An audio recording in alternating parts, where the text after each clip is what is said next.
বিএনপির ক্যারা উঠিছে। ক্যারা মানে কি আমরা জিগান না, ইলিয়াসের একটা ভিডিও আছে শাওনের ক্যারা উঠিছে, আমি দেখি না ভিডিওটা, শুধু থাম্বনেল দেখেছি, তাই ক্যারা মানে আমি জানি না, কিন্তু ক্যারা কথাটা খুব পছন্দ হয়েছে। বিএনপির ক্যারাটা বোঝার জন্য আপনাকে না মেডিকেল সায়েন্স কই, হ্যাঁ আবার ডরায়েন না, সেটা খুব সহজ জিনিস। হাঙ্কারের শরীরে একটা রোগ প্রতিরোধ করার ক্ষমতা আছে, এটার ইংরেজিতে কয় ইমিউনিটি। এই ইমিউনিটি আছে জন্যই আমরা এত দূষিত পরিবেশে দূষিত খাবার খাইয়াও নিত্যদিন রোগে ভুগি না। শরীরে ছোট ছোট যোদ্ধা কোষ আছে, শরীরে জীবাণু বা ভাইরাস ঢুকলে তারা জয় বাংলা করে দেয়। শুধু জীবাণু বা ভাইরাস না, আরেকজনের কিডনি, চোখের কর্নিয়া, আরেকজনের কলজিয়া আমার শরীরে যদি ট্রান্সপ্লান্ট করে ঢুকে দেয় না, করে তো তাই না, কিডনি নষ্ট হলে লাগিয়ে দেয় না আরেকজনের কিডনি, উঙ্কা তো সেটাও কলে খাইয়া দেয়। ওই যে একজনের কিডনি নষ্ট হলে আরেকজনের কিডনি নিয়ে লেগে দেয় না আরেকজনের শরীরে, এটা কয় ট্রান্সপ্লান্ট আর কি। তো ওই ট্রান্সপ্লান্ট করলে না ওই যোদ্ধা কোষ খাইয়া দেয় কলে, বুঝছাও, ওই যে যেটা ট্রান্সপ্লান্ট করছে, যেটা ঢুকাইছে, সেই জন্য ট্রান্সপ্লান্ট করার পরে মেলা ওষুধ খেতে হয় ওই যোদ্ধা কোষগুলোকে থেমে রাখার জন্যে, চেপে রাখার জন্যে। তো ওই যোদ্ধা কোষের ক্যারা হইলে নিজের শরীরের উপরে নিজেই ঝেপে পড়ে, তার মানে শরীরের এই চামড়া মনে হয় তার নিজের চামড়া না, এটা অন্যের চামড়া, ব্যাস তাহলে শেষ, শরীরে সোরাইসিস হবে। এটা ছবি দেখে দেন, দেখিছেন কি বিচ্ছিরি অবস্থা, এটা করলে কোনো সোয়াসে রোগ না, ওই যে ক্যারা হয়েছে, বুঝছাও, রিউমাটয়েড আর্থ্রাইটিস মানে বাতের মতো আর কি। তো এটাও ক্যারা, হাত হুত ব্যাকে বুকে যায়, ব্যথা তো আছেই, ছবি দেখান এডিটর সাহেব। তারপরে টাইপ 1 ডায়াবেটিস, ডায়াবেটিস কলে দুই ধরনের, টাইপ 1 আর টাইপ 2। হ্যাঁ, তো টাইপ 1 মানে যেটা জন্ম থেকে হয়, তো ছোটবেলাতেই হয়, এটাও কলে ওই ক্যারা রোগ, বুঝেছেন। তো এটা ডাক্তারি ভাষায় কয় অটো ইমিউন ডিজিজ। আমি যদি ডাক্তারি বই লিখলামিনি তাহলে এই রোগ রে লিখলামিনি নিজের নিজেই মারে, এত খারাপ কথা কেঁকে করে লেখা যায়, তাই ক্যারা রোগ লিখলামিনি ক্যারা।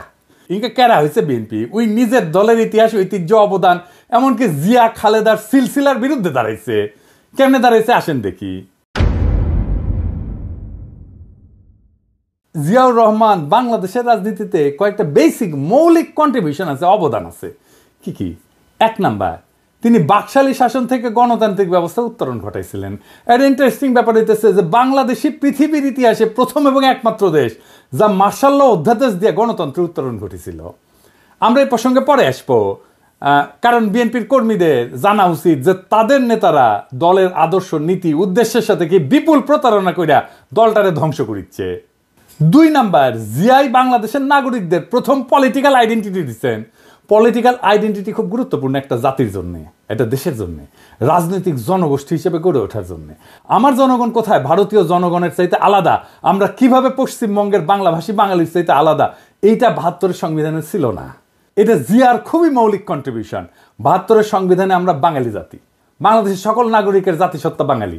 আমরা কি সবাই বাঙালি? ইন্ডিয়া মুক্তিযুদ্ধের সময় পোস্টার করে দিছিল যে বাংলার হিন্দু, বাংলার বৌদ্ধ, বাংলার খ্রিস্টান, বাংলার মুসলমান, আমরা সবাই বাঙালি না। আমরা সবাই বাঙালি না। বাংলাদেশের স্বীকৃত 50টা নৃগোষ্ঠী আছে, চাকমা, মারমা, সাঁওতাল, গারো, ত্রিপুরা, বম, ম্রো, হাজং, খাসিয়া আছে না। আমাদের এই ছোট দেশে 47টা ভাষা আছে, কি বিপুল বৈচিত্র্য আছে, সবাইকে আপনি বাদ দিয়ে দিবেন বাঙালি কয়া? এই যে ইনক্লুশন, সবাইকে নিয়ে আসা, এটা কে করেছে? জিয়া করেছে, আমাদের বাংলাদেশি জাতি পরিচয় দান কইরা। 3 নাম্বার, বাংলাদেশকে পদানত রাখার ভারতীয় বয়ান মুজিববাদ, যা এই 72-এর সংবিধানের রাষ্ট্রীয় মূলনীতি 4টা: গণতন্ত্র, সমাজতন্ত্র, ধর্মনিরপেক্ষতা, বাঙালি জাতীয়তাবাদকে জয় বাংলা করে দিছিল জিয়াউর রহমান। ধর্মনিরপেক্ষতাকে প্রতিস্থাপন করেছিল পরম করুণাময় আল্লাহর উপর পূর্ণ আস্থা এবং বিশ্বাস দিয়া। সংবিধানে বিসমিল্লাহির রহমানির রহিম যুক্ত করেছিল। আমি এক এক করে দেখাচ্ছি কি কি করেছিল। সংবিধানের প্রস্তাবনার প্রারম্ভে বিসমিল্লাহির রহমানির রহিম তো সংযোজন করেছিলেন। রাষ্ট্র পরিচালনার মূলনীতি হিসেবে 8-এর 1-এর ক অনুচ্ছেদে লিখেছিলেন, সর্বশক্তিমান আল্লাহর উপরে পূর্ণ আস্থা এবং বিশ্বাসী হইবে যাবতীয় কার্যাবলীর ভিত্তি।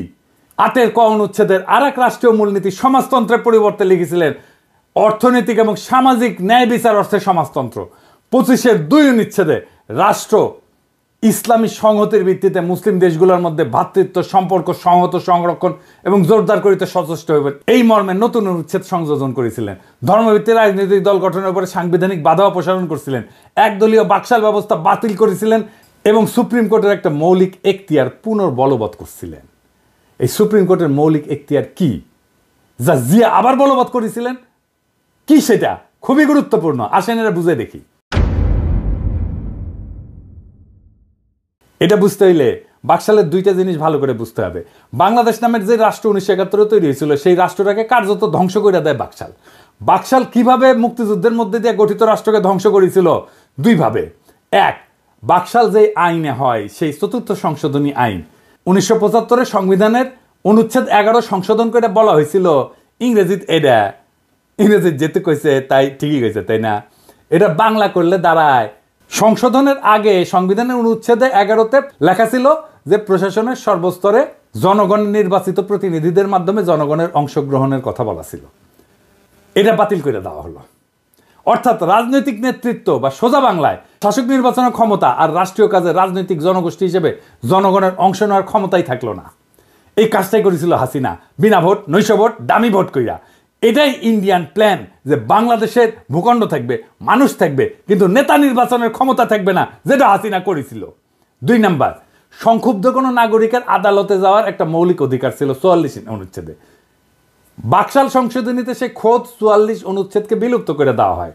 একই সাথে 102 অনুচ্ছেদে সুপ্রিম কোর্টকে দেওয়া অধিকার, অর্থাৎ সংক্ষুব্ধ কোনো নাগরিকের আবেদন শুনতে এবং প্রতিকার দিতে নির্বাহী বিভাগকে আদেশ দেওয়ার আদালতের ক্ষমতাকেও বাতিল করে দেওয়া হয়। মানে রিট আপনি করতেও পারবেন না, আদালত রিট শুনতেও পারবে না।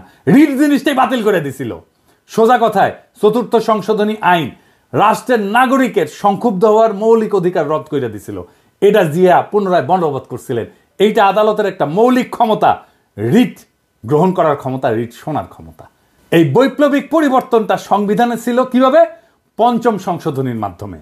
এই যে যা যা জিয়া করছিল রাষ্ট্র গঠনের ক্ষেত্রে, তাই 5ম সংশোধনী।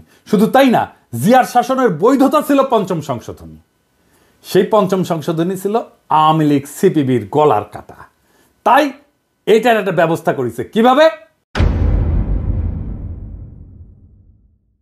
এটা বাদ দিতে পারলেই অবিকৃত বাকশাল ফিরে আসে। এটাই ছিল আওয়ামী লীগ সিপিবির প্রজেক্ট। ইনফ্যাক্ট এটা ইন্ডিয়ান প্রজেক্ট। 5ম সংশোধনী বাদ দিয়া দেয় হাসিনা আদালতের রায়। ওইটা মুন সিনেমা হলের মালিকানার রায়ের মধ্যে সামে 5ম সংশোধনী বাতিল করে দেয় হাসিনা। ফলে জিয়ার শাসন আইনত বাংলাদেশে এখনো অবৈধ। বিএনপি যদি জিয়ার সংবিধান চাইতো, মানতাম। ওই জিয়ার সংবিধান থাকলে হাসিনার ফ্যাসিস্ট শাসন চালু করতে পারতো না। জিয়ার সংবিধান হচ্ছে 5ম সংশোধনীর সংবিধান।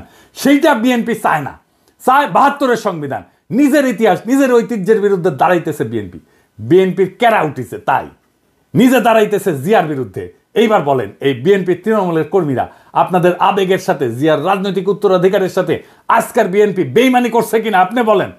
কার জন্য করছে এটা জিজ্ঞেস করেন আপনাদের নেতাকে। কার সাথে সে জিয়ার রাজনৈতিক ঐতিহ্যের বিরুদ্ধে দাঁড়ায় মুজিববাদী সংবিধান, 72-এর সংবিধান রক্ষার জন্য উইঠা পড়া লাগছে? আমারে বলে আমি বিএনপি বিরোধী। হইতেই পারি বিএনপি বিরোধী, কিন্তু বিএনপি তো জিয়া বিরোধী হয়েছে। আমি তো জিয়া বিরোধী না। আসুক বিএনপির নেতারা আমার সাথে বাহাস করতে এই ইস্যুতে, তাদের জবাব দিতে হবে কেন তারা জিয়ার সংবিধানকে ত্যাগ কইরা মুজিববাদী সংবিধান রক্ষায় নামিছে। বিএনপির সাথে আমার শুধু না, আপামর বাংলাদেশের জনগণের বিরোধের জায়গাগুলো শুনে রাখেন। বিএনপি নেতারা শুনে রাখেন, বিএনপি কর্মীরাও শুনে রাখেন। 1 নাম্বার, বিএনপি আওয়ামী লীগকে ভোটে আনতে চায়, আমরা এটা চাই না। 2 নাম্বার, বিএনপি মুজিববাদী সংবিধানকে রক্ষা করতে চায়, আমরা এটা ছুঁইরা ফেলতে চাই।